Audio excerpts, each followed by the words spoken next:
Well, some House leaders, including House Judiciary Chairman Tim Miley, have questioned the need to change the current law, which provides for party conventions to select nominees for the special election. But what's the advantage of the convention system versus holding a primary election? Zach Maskell sat down with Miley today here in our studio and asked him that very question. Zach, what was his answer? Nate, Delegate Miley says he doesn't see a reason to change the law now. Now, he's not against having a primary election. He's just looking at the facts about how much more it would cost, and he's trying to keep in mind what the people of West Virginia want. Earlier this month, the Supreme Court decided that there needs to be a statewide election for governor.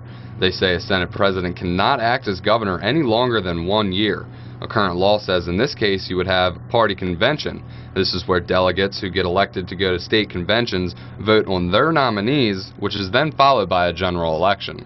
Acting Governor Earl Ray Tomlin introduced a bill to have a primary election on June the 20th.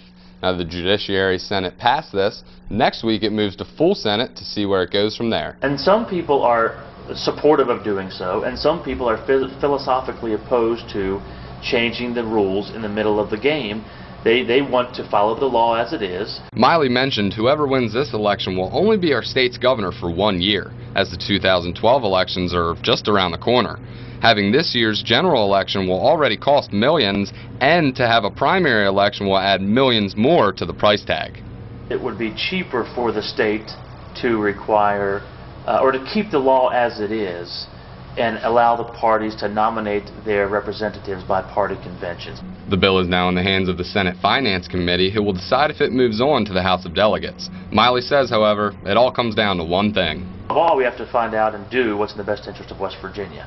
Some people say it's having an election.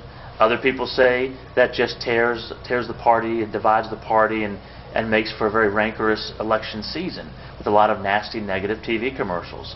And so there are pros and cons to both. I'm not against either. I'm just for whatever is best for the people of West Virginia. I asked Miley if he planned to join the race for governor, and he said at this moment in time, he does not.